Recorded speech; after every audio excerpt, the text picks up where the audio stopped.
And for our today's episode of Math 2 with Sir Eli, I'll be teaching you integration process.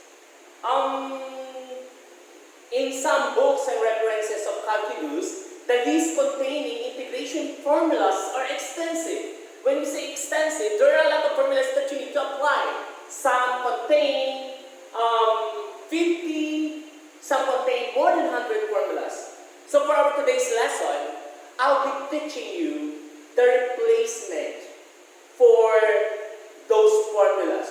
Because I know that it is difficult to remember or to recall formulas. So let us start. Our today's lesson is about solvable groups of trigonometric integrals. So there will be groups and cases. Actually, this episode is divided into two. For the first one is for the first group, and for the second one is the next two groups. So there will be three groups and three set of cases. And the reason why I wrote these trigo identities, our piatos, is that we will be applying these piatos in our process of integration. Especially, we are dealing with trigonometric integrals. So don't forget these piatos. I have taught you that already. Now, let us have our first group. So, our first group is written in this form.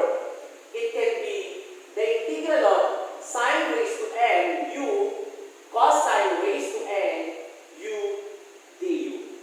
So, the degree or the exponent of sine will be n. And the degree and exponent of cosine will be n. Therefore, n is for cosine, m or ma for sine. We also have sine raised to n u du, and we also have cosine raised to n u du. These are the trigonometric form. And don't forget that both m and n are positive integers. Now, let us have cases. So, if n is odd, again, n is for the degree of sine. What we need to do is factor our sine u du and change to cosine u. Factor, change. Then we will be using identities later on. For n is odd, factor cosine u du and change by sine u. And for both n and n even, we have to use this identity. Sine squared u is equal to 1/2 plus 1/2 minus 1/2 cosine 2u.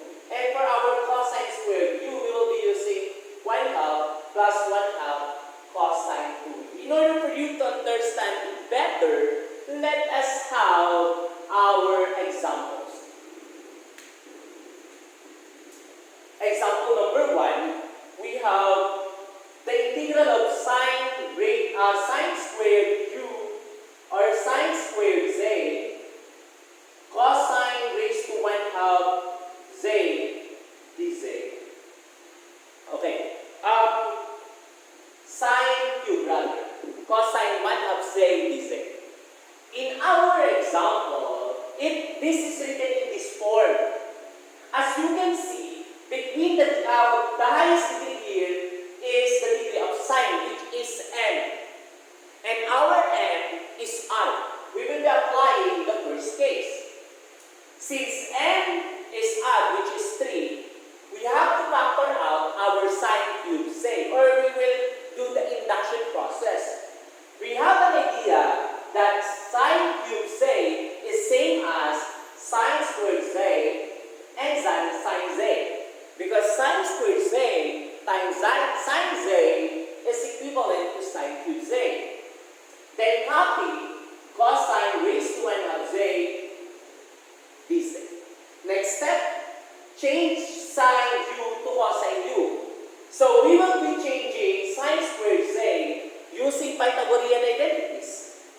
So, in our Pythagorean identities, it is stated that sine squared theta plus cosine squared theta is equal to 1. Therefore, we can say that the value of sine squared theta with respect to cosine would be cosine squared theta is equal to 1 minus, sine squared theta will be equal to 1 minus cosine squared theta. Therefore, we have to change our sine z to cosine z. And we have 1 minus cosine squared z. Therefore, the value of sine squared z is the integral of 1 minus cosine squared z, then copy sine z, cosine raised to 1 half c dc.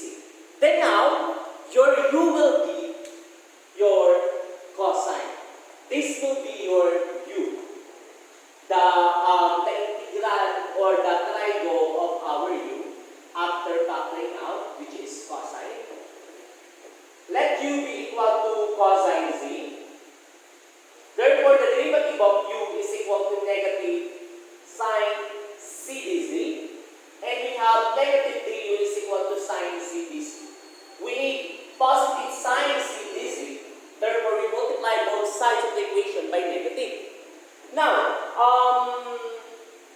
what we need to do is change it into u form. In order for us to change it into u form, our u given will be 1 minus our cosine z is our u. Since this is in squared form, 1 minus u squared times the value of cosine z is u raised to 1 half, and our sine z is equal to negative du. After writing the given in u form, we may now proceed to integration process. U raised to 1 half times 1 is the integral of u raised to 1 half minus u raised to 1 half times u is u raised to 5 halves multiplied by negative du. Let us now integrate this given. Therefore, we have u raised to 1 half negative du is equal to negative u raised to 1 half plus 1 is 3 halves. It will become 3 halves. Negative times negative is positive. U raised to 5 halves times 1 is u raised to 7 halves over 7 halves plus c. Then now, we have to write the value of u for our final result. Change the value of u, which is cosine z.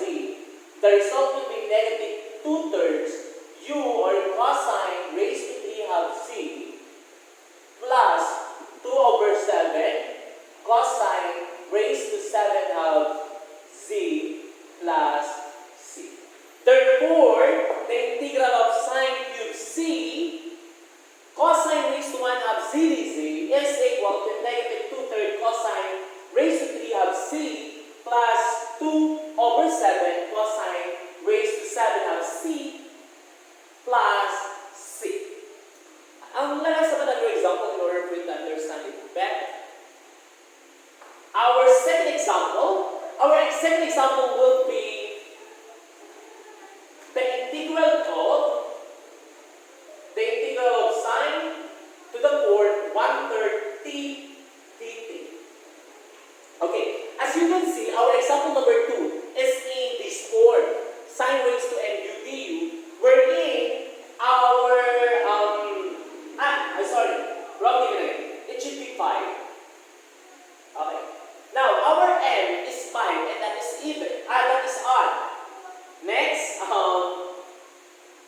first thing that we need to do is we have to apply case number 1. The new given will be sine to the fourth 1/3 t, and another is sine t dt. Then we have the integral of sine squared 1/3 t, that is same as squared sine t dt. And now let us change our sine u du to cosine u. Therefore, it will become sine squared 1/3 t is same as 1 minus cosine squared 1/3 t quantity squared sine t dt. Now, let u be equal to cosine 1/3 t. Then the derivative of u will be equal to negative sine 1/3 t times 1/3 dt, or simply negative 1/3 sine 1/3 t dt. Multiply both sides of the equation, or divide both sides of the equation by negative 1/3. We have 3 du, or negative 3 du is equal to sine raised to 1/3 t dt. This should be 1/3. This should be 1/3, and this should be 1. Okay. Now,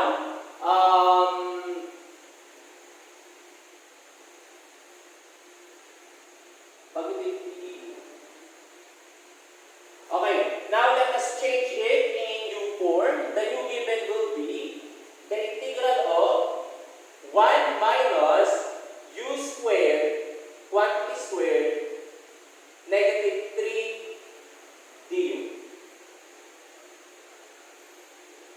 Factor this or find the perfect square trinomial.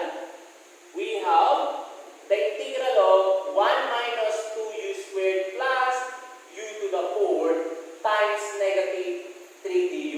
And the u given will be negative, the integral of negative 3 du minus, it will become plus 6u squared du plus minus 3u to the 4 du.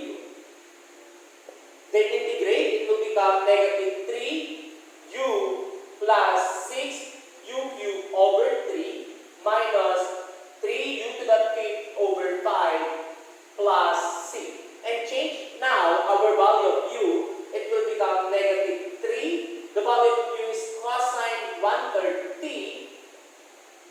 Then we have plus 6 divided by 3 is 2 cosine 1/3 t raised to the 3rd power minus 3 over 5 cosine to the 5th 1/3 t plus c. This will be the final result. That will be the result of our example number 2. Now, let us have our second set of examples. Let us proceed with our third example for our first set of groups and first set of cases. For example number 3, we have the integral of cosine cube 1/4 y dy. This is in this form because the degree is odd number, at the same time the degree is n because the exponent is in the integral of cosine. Change the given or factor out the given. First, we have cosine squared 1/4 y cosine 1/4 y dy. Then change cosine squared 1/4 y to our identity. Cosine squared 1/4 y is in the identity cosine squared theta equal to 1 minus sine squared theta. Therefore, the new given will be 1 minus sine squared 1/4 y cosine 1/4 y dy. Now, let u be equal to sine 1/4 y. Our du will be equal to 1/4 cosine 1/4 y dy. Then we have 1/4 du is equal to cosine 1/4 y dy. Or 1/4 divided by 1/4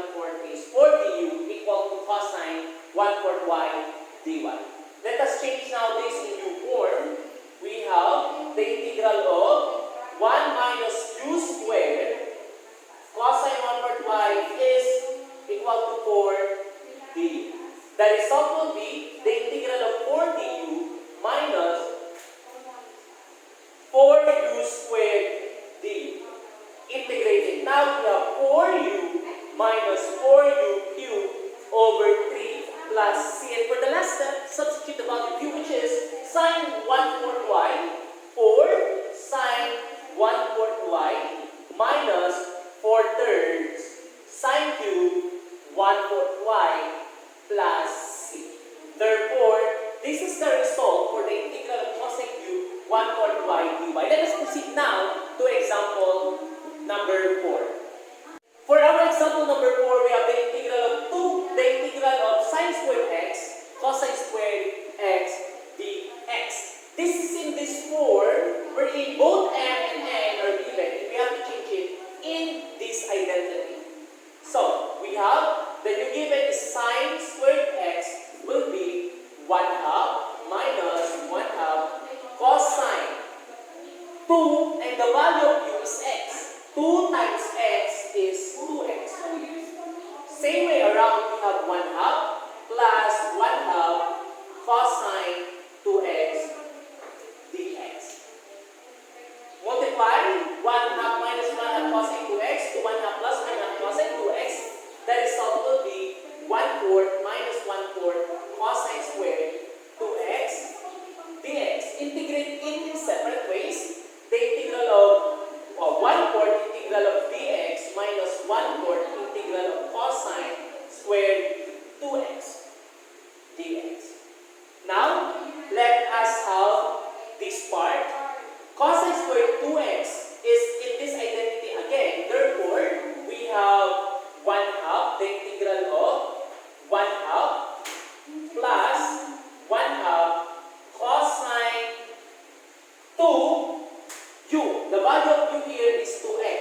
2 times 2x is, this would become equal to 1/2 plus 1/2 cosine 4x. Now, substitute it to our given. We have 1/4 integral of dx minus 1/4 integral of 1/2 plus 1/2 cosine 4x dx. Now, we have here 1/4 integral of dx. We have 1/4, the integral of dx is x, minus 1/4 times 1/2 dx is 1/8 x, because the integral of dx is x, minus 1/4 times 1/2 is 1/8 integral of cosine 4x dx. Let u be equal to 4x. Du is equal to 4 dx, and 1/4 du is equal to dx. Now, let us change it into u form. We have 1/4 x minus 1/8 x is 1/8 x minus 1/8 integral of cosine 4x is cosine u. The derivative of x is 1/4 du. Therefore, we have 1/4 du. 1/8 x minus 1/8 times 1/4 integral of cosine u du. And the integral of cosine u du is equal to 1/8 x minus 1/8